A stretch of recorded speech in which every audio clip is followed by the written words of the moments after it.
آج 8 محرم ہے. بتانے کی ضرورت نہیں کہ آج کی تاریخ کس سے منسوب ہے. جس ہستی سے یہ تاریخ منسوب ہے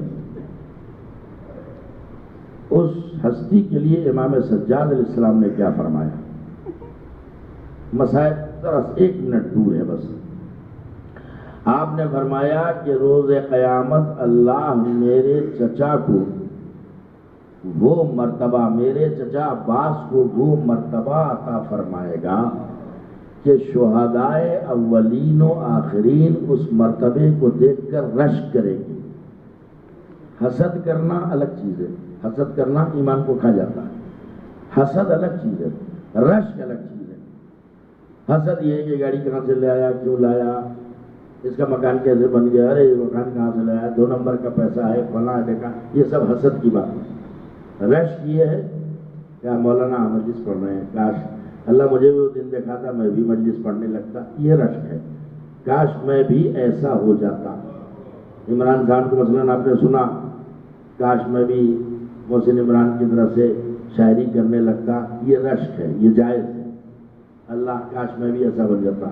تو اب چوتھے امام کیا کہتے ہیں، روز قیامت اللہ میرے چچا عباس کو وہ مرتبہ عطا فرمائے گا، وہ عظمت عطا فرمائے گا جسے دیکھ کر شہدائے اولین و آخرین رشک کریں گے. اب رشک کا ترجمہ دوبارہ بتانا ہوگا. کیا رشک کا مطلب؟ کاش یہ مرتبہ مجھے بھی مل جاتا ہے.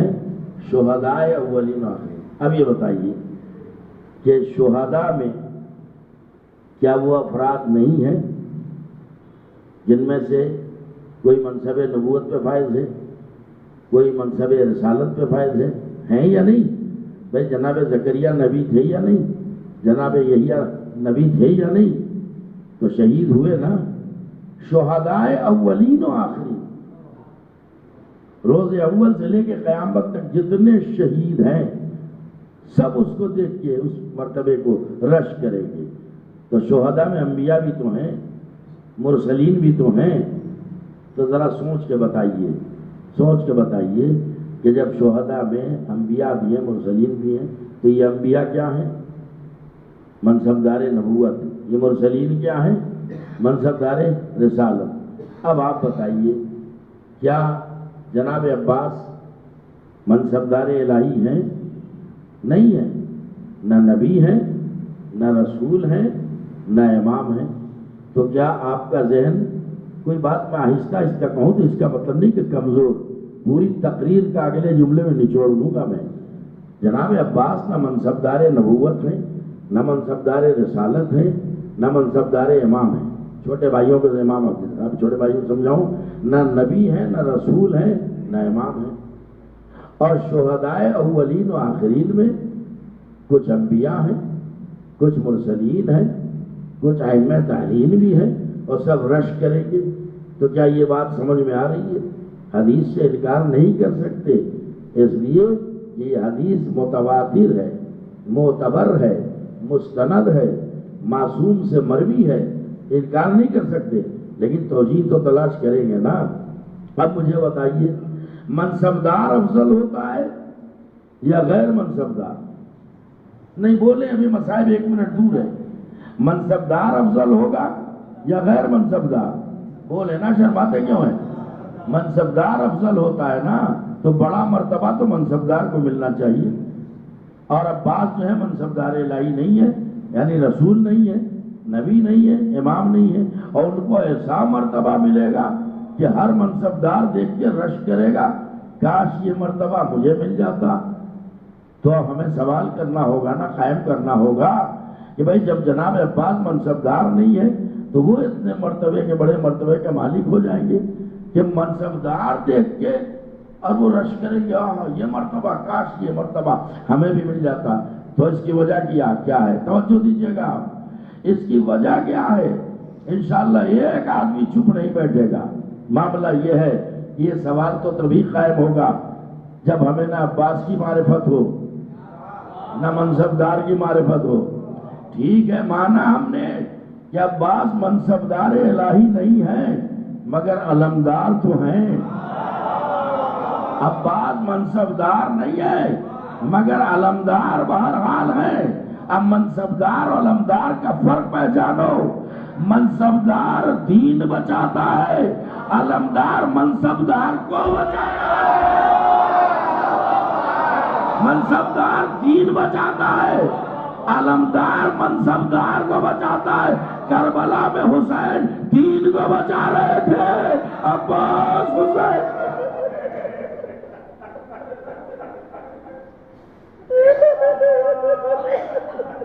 آج تاریخ رونے میں کوتاہی نہ کر.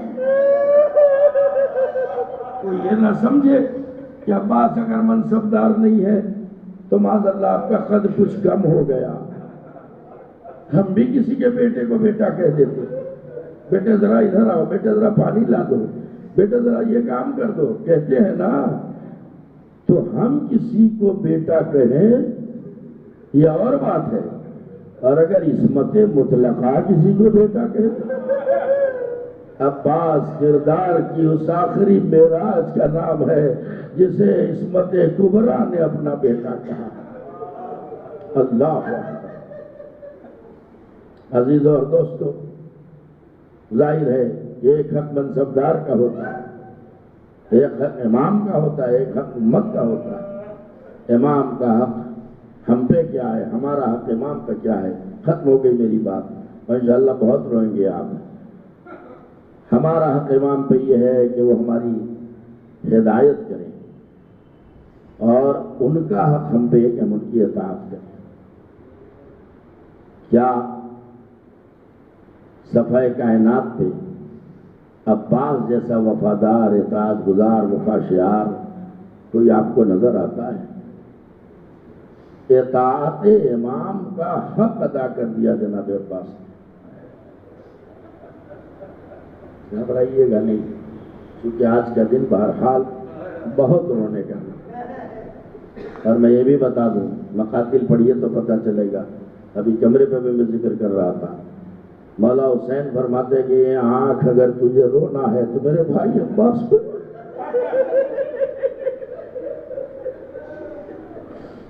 تو خود بھی جناب امام حسین مقاتل پڑھے، پتہ چلے گا. دن بھر شہداء کی لاشیں اٹھائی ہیں، لیکن سب سے زیادہ ڈاڑھے مار کے، چیخیں مار کے اگر حسین روئے ہیں تو عباس کی لاش ہے. کیونکہ عباس بے شک حسین کے بھائی ہیں، لیکن اولاد کی طرح پالا بھی تو تھا. اللہ اکبر. جناب عباس نے آقا کے اپنے امام کی اطاعت کا حق ادا کر دیا. بہت تفصیل ہو جائے گی، بس ہلکا سا اشارہ کرتا ہوں میں. آپ دیکھیں جس وقت امام حسین السلام مدینہ چھوڑ رہے تھے تو بڑی بڑی اسلام کی قداور شخصیتوں نے امام کے مشورے کے سامنے اپنا مشورہ رکھ دیا. جناب عبداللہ ابن جعفر نے کہا، جن کا لقب ہی جناب عبداللہ ابن عباس نے کہا، جن کا لقب ہے حبر الامہ، امت کی روشنائی. انہوں نے آ کے کہا، فرزند رسول آپ کربلا جا رہے ہیں، مولا اگر جانا ضروری ہو تو ساتھ میں شہزادیوں کو نہ لے جائیں. اتنے ہلکے سے سنو کہ مسائل. شہزادیاں ہماریوں میں بٹھائی جا چکی. یہ آواز زینب کے کانوں میں آ گئی. کفزاد اور ابن عباس کو بلا کے تو لا. ابن عباس ہماری کے پاس کھڑے، شہزادی کیا حکم ہے؟ غلام حاضر ہے. کہ میرے بھائی کو کیا مشورہ دے رہے ہو کہ شہزادیوں کو نہ لے جائیں؟ ارے میں تو بھیا کے بغیر ایک پل نہیں رہ سکتا. ابن عباس نے مشورہ دے دیا نا. جناب عبداللہ ابن جعفر شوہر جناب زینب، وہ کہتے ہیں فرزند رسول آپ سفر ملتوی کر دیں، عراق نہ جائیں، کربلا نہ جائیں، اس لیے کہ جو لوگ آپ کے باپ اور آپ کے بھائی سے وفا نہ کر سکے وہ آپ سے کریں گے. ایسا آپ یمن چلے جائیں، وہاں میرے بہت سے دوست رہتے ہیں، میں سفارش کا خط لکھ دیتا ہوں، وہ لوگ آپ کو پلکوں پہ بٹھائیں گے، سر آنکھ پہ بٹھائیں گے. مشورہ دے دیا نہیں دے دیا؟ ذرا غور کریں. جناب ام سلمہ جن کو نبی نے انک علی الخیر کا لقب دیا ہے، انہوں نے مشورہ دیا، بیٹا سنا ہے تم کربلا جا رہے ہو؟ کہاں نانی اماں میں کربلا جا رہا ہوں.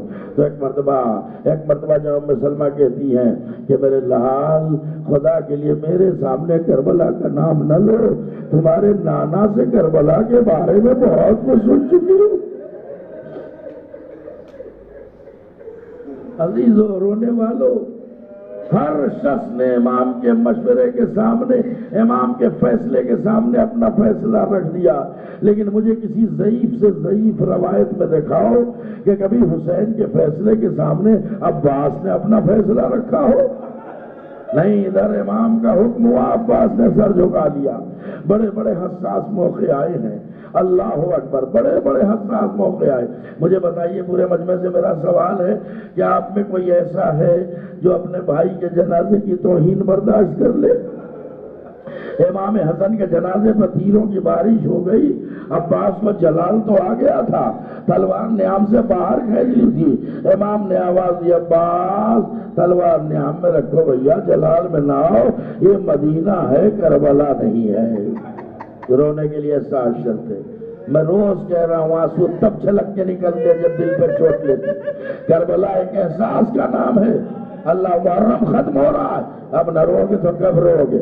اب 1 سال ان تاریخوں کا انتظار کرنا پڑے گا۔ اللہ اکبر۔ جناب عباس نے تلوار نیام میں رکھی، سر جھکا لیا۔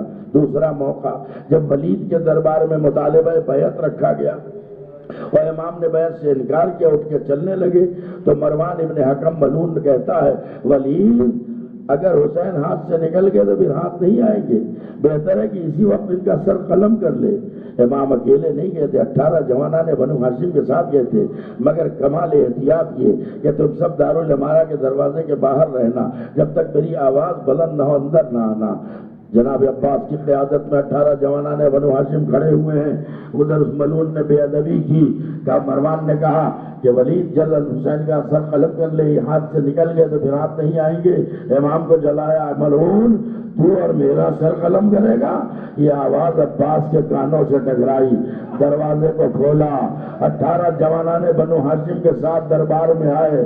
جملہ سنیں گے مولا عباس کا، عباس کے غلاموں قربان جاؤ عباس کے وبا پہ۔ آواز دی، کون ملعون ہے جو میرے آقا سے بلند آواز میں بات کر رہا ہے؟ وہ امام نے بھائی کے بگڑے ہوئے تیور دیکھے، آواز دی، عباس غصے میں نہ ہو بھیا، تلوار کو نیام میں رکھو، یہ مدینہ ہے، کربلا نہیں ہے۔ سنے، رونے کے لیے ذات شرط ہے۔ تیسرا موقع جب حر نے لجام فرس حسین پہ ہاتھ ڈال دیا اور کہا جدھر میں لے چلوں ادھر چلنا پڑے گا، تو ایک مرتبہ عباس کی تیوریوں میں بلائے ارے یہ جسارت، اور میرے سامنے ایک مرتبہ قبضہ شمشیر پہ ہاتھ رکھنا چاہتے تھے۔ حسین نے کہا نہیں بھیا نہیں، تلوار نہیں، ابھی کربلا دور ہے۔ میں جو احساس کرانا چاہ رہا ہوں آپ نے احساس کیا نہیں، آپ نے غور کیا تو اور پیچھے سے تاریخ دہراتا ہوں۔ جناب ام البنین نے بچپن سے یہی سمجھایا، عباس تمہارے بابا نے تمہیں کربلا کے لیے مانگا ہے۔ علی نے بھی یہی کہا، میرے لال میں کربلا نہیں ہوں گا مگر تمہارے جیتے جی میرے لال حسین پہ کوئی آج نہ آ جائے۔ اس کا مطلب یہ ہے کہ بچپن سے عباس کے کانوں میں لفظ کربلا کا رس گھولا گیا ہے۔ سوچو، جو بچپن سے سن رہا ہے کربلا کربلا کربلا، سب یہی تو سمجھا رہے ہیں کربلا، اس عباس کو کس شدت سے کربلا کا انتظار ہوگا۔ اللہ اکبر۔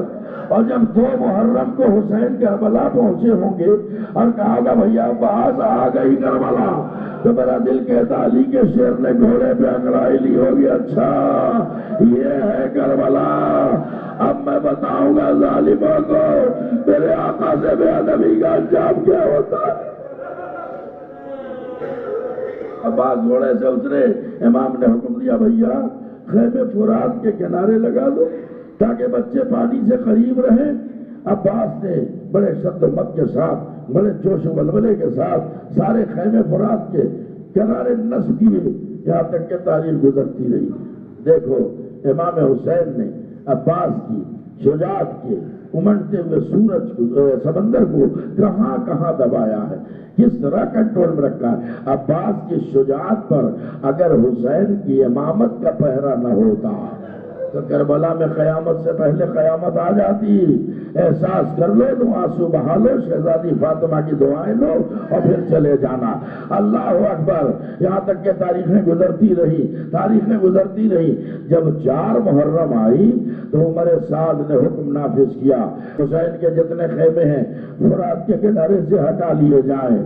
جیسے ہی آواز عباس کے کانوں میں آئی, تلوار نکالی, فضا میں تلوار کو گردش دینے لگے. ارے بے ادب کیا کہہ رہا ہے, ارے ظالمو تم کیا کہہ رہے ہو, میرے آقا کے خیمے ہٹا دو گے؟ اگر تم میں دم ہو, تم میں طاقت ہو تو ذرا میرے آقا کے خیموں کو ہاتھ لگا کے دکھاؤ.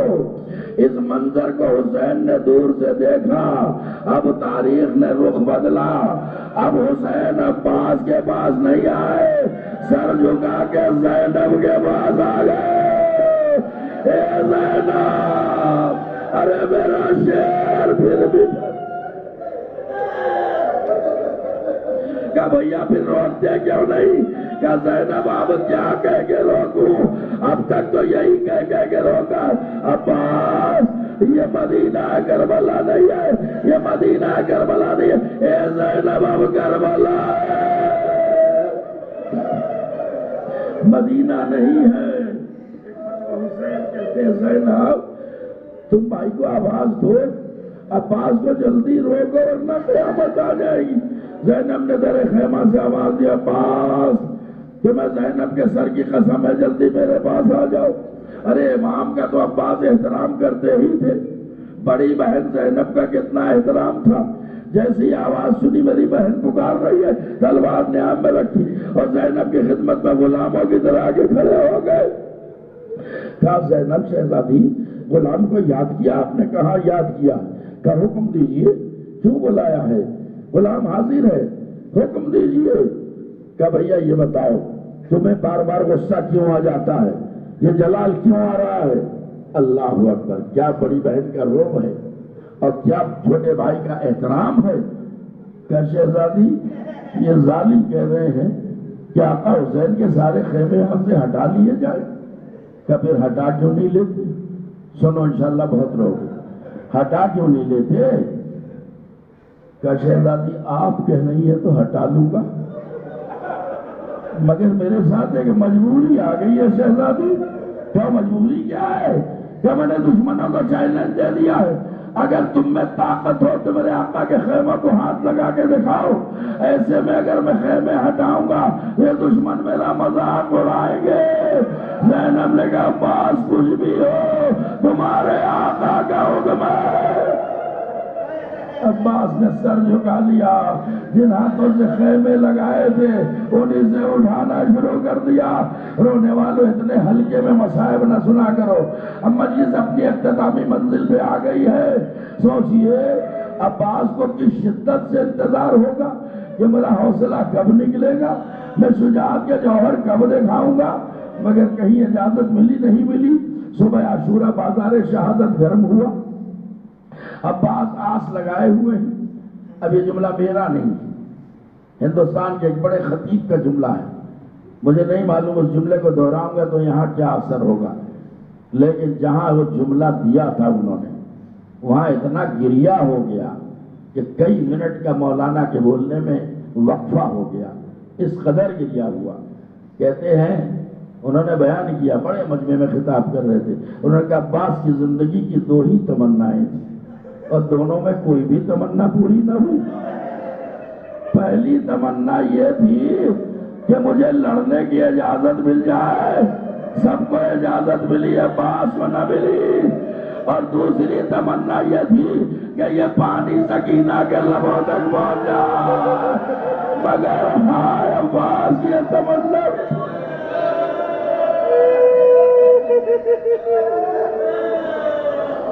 ہائے مظلومی عباس, طاقت رکھتے ہوئے, پاور رکھتے ہوئے کس بے بسی میں عباس مارے گئے ہیں. سنیے گا.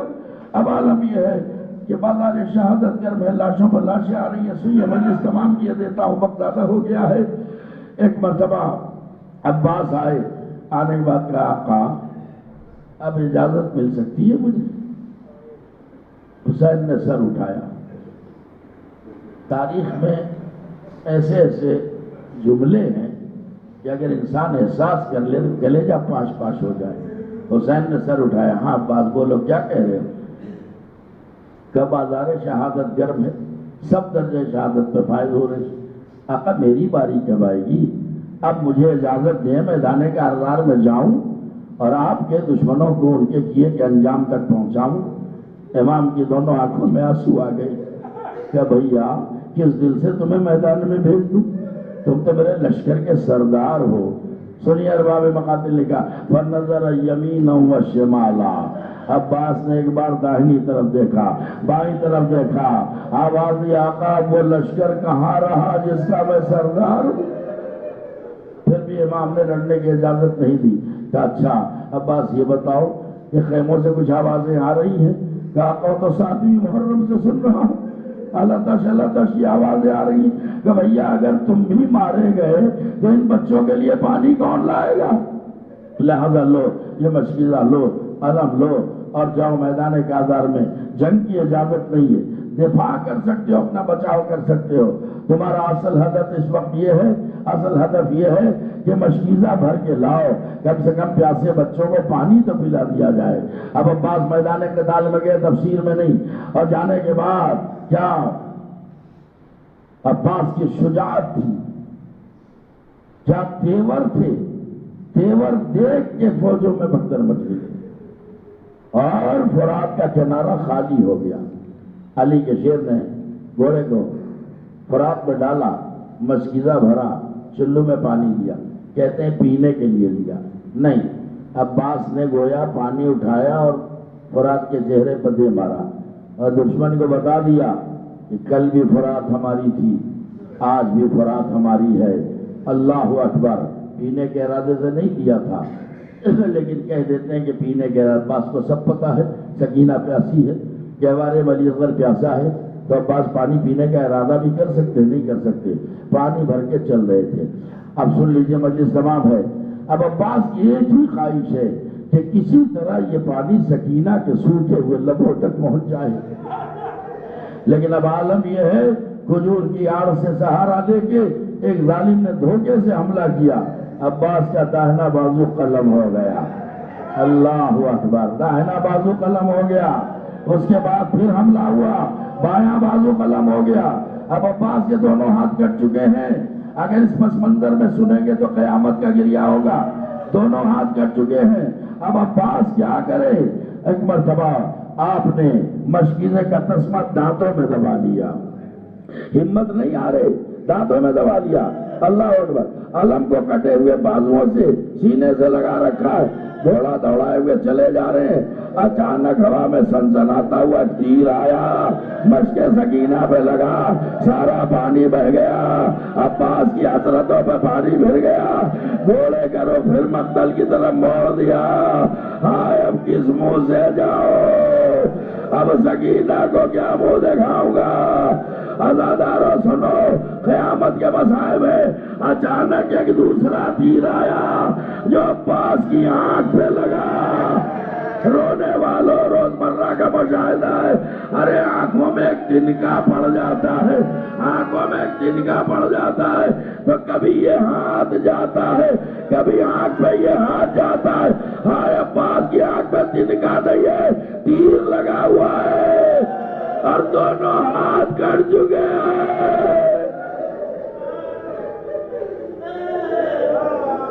خدا ان آوازوں پر رحمت نازل کرے، آپ کے آنسوؤں کو رومال زہرا میں جگہ دے۔ سنیے مسجد تمام ہے، اب عباس کو فکر ہے یہ آنکھ کا تیر کیسے نکالوں، کیا گزر گئی شیر خدا کے شیر پر، کیسے یہ تیر نکالوں؟ چاروں طرف سے حملے ہو رہے، نہ دائنا ہاتھ سلامت ہے نہ بایاں۔ ایک مرتبہ آپ نے سوچا کہ آنکھوں کا تیر تو میں نکال لوں، بڑی اذیت ہو رہی تھی نا، کیسے تیر نکالوں؟ جو ارباب مقاتل نے لکھا ہے وہ یہ لکھا ہے کہ عباس نے اپنے دونوں گھٹنے گھوڑے کی پشت پہ اٹھائے، اللہ اکبر، اور چاہا کہ گھٹنوں سے دبا کے آنکھ کا تیر کھینچ لے۔ ابھی تو تیر کو اپنے گھٹنوں میں دبایا تھا، ایک ظالم نے بڑھ کے آپ کے سر پہ ایسا گزر مارا، کہ عباس نے اڑا کے گھوڑے سے گرے، آواز دیا آواز رکھنے، ارے آزادارو، کسی ذاکر کو خواب میں جناب عباس نے حکم دیا تھا، وہ سن لو، کسی ذاکر سے آپ نے شکایت کی تھی، اے میرے ذاکر مجھے تجھ سے بڑی شکایت ہے، تو میرے مصائب کا ایک گوشہ نہیں پڑتا، کہ مولا سارے گوشے پڑھتا ہوں، رخصت بھی پڑھتا ہوں، اللہ رجز بھی پڑھتا ہوں، شہادت بھی پڑھتا ہوں، کہا نہیں، میرے مصائب کا ایک اہم گوشہ ہے، میرے عزاداروں کو وہ گوشہ بھی سنا دیا کر، کہ مولا وہ گوشہ کیا ہے، کہ کربلا میں جو مجاہد بھی زخمی ہو کے گرا ہے گھوڑے سے، اس نے اپنے ہاتھوں کو زمین پہ ٹیک دیا، مگر جب میں گرا تو میرا دونوں ہاتھ کٹ چکے تھے، میں منہ کے بل گرا۔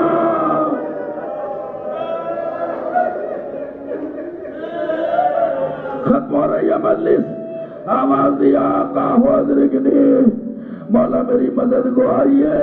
اب مجھے نہیں معلوم حسین کیسے پہنچے، مجھے تو اتنا ملا کہ جیسی آواز کانوں سے ٹکرائی، عباس پکار رہے ہیں یا آقا ہو ادرکنی، آقا میری مدد کو آئیے۔ حسین نے دونوں ہاتھوں سے کمر پکڑ لی، علانین کسر زہری، بھیا عباس اب میری کمر ٹوٹ گئی، اب میری کمر ٹوٹ گئی۔ بس سنیے گا اور مجلس تمام کرتا ہوں، 1.5 منٹ کے اندر مجلس تمام۔ اب حسین گرتے پڑتے ٹھوکریں کھاتے کس طریقے سے بھائی کے لاشے پہ پہنچے ہیں، میں کہاں سے لفظ لاؤں، کیسے بیان کروں۔ بعض علماء بیان کرتے ہیں کہ سرہانے آگے حسین بیٹھ گئے، عباس کا زخمی سر اٹھا کے زانوں پر رکھا، آواز دی عباس تمہارا آقا آ گیا، عباس تمہارا آقا آ گیا۔ عباس نے محسوس کیا، ارے میرا سر آقا کے زانوں پر۔ آپ نے آہستہ سے سر کو جنبش دی، امام کے زانوں سے اپنا سر ہٹا لیا، امام نے دوبارہ سر اٹھایا۔ سنو انشاءاللہ روایت کے فقرے ایسے ہیں، کلیجہ پاس ہو جائے اگر انسان احساس کر لے۔ عباس کا سر اٹھایا، عباس نے پھر سر آہستہ سے ہٹا لیا، حسین نے تیسری بار سر اٹھایا، پھر زانوے امام سے عباس نے سر ہٹایا کہ بھیا عباس، ارے کس محبت سے تمہارا سر اپنے زانوں پہ لے رہا ہوں، یہ بار بار اپنا سر کیوں ہٹا لیتے ہو؟ کہا مجھے ایک احساس مارے ڈال رہا ہے، میں گھوڑے سے گرا تو آپ نے میرا سر زانوں پہ لے لیا۔ آقا جب آپ گھوڑے سے گریں گے تو آپ کا سر کون زانوں پہ لے گا؟ کہا بھیا عباس پریشان نہ ہو، اماں فاطمہ جنت چھوڑ کے آ چکی ہے، عصر کا وقت ہوگا، ماں کی گود میں شبر کے گن خنجر سے میرا سر۔